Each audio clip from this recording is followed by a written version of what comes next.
आजारपणाचा बहाणा करून पळणारे एकनाथ शिंदे नाही तर संजय शिरसाट।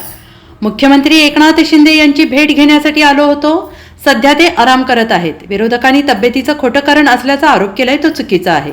आजारपणाचा बहाणा करून पळणारे एकनाथ शिंदे नाही, ते लढणारे आहेत। जागा वाटपाचा तिढा 1-2 दिवसात सुटेलच। मुख्यमंत्र्यांच्या नावाची घोषणा करणं बाकी आहे। रिपोर्ट कार्ड मागवणं हा प्रक्रियेचा भाग आहे। मंत्री करत असताना त्यांच्या संबंधित माहिती मिळवली जात असल्याचा खुलासा शिवसेना शिंदे गटाचे नेते संजय शिरसाट यांनी माध्यमांशी बोलताना केला आहे।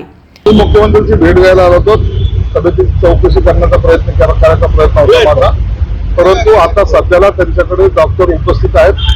त्यांना ते चेक केलेलं आहे, त्यांना एक डोस दिला आहे आणि त्यामुळे मुख्यमंत्री आता आराम करतात। डॉक्टरांनी त्यांना कम्प्लिटली बेडचा सल्ला दिलेला आहे, म्हणून ते आता कोणालाही कोणाची भेट घेणार नाहीत, कुणाला भेटणार सुद्धा नाही।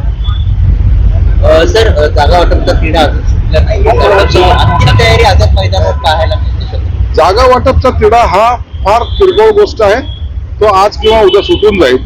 फक्त आता मुख्यमंत्र्यांच्या नावाची घोषणा करणं पक्षश्रेष्ठीचं बाकी आहे।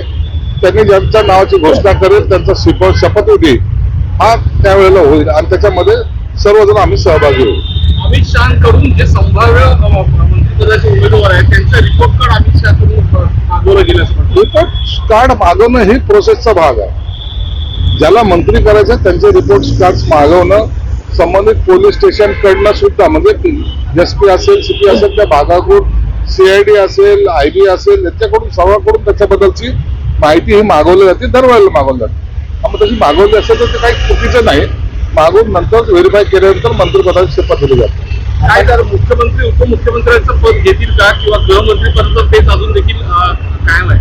मुख्यमंत्री तब्येत चांगली होऊ द्या, त्यावर ते स्वतःच निर्णय घेतील। सर, आजारीपणाचा बहाणा हा फक्त शिंदे सरकारकडून केला जातो असं विरोधकांचं म्हणणं आहे।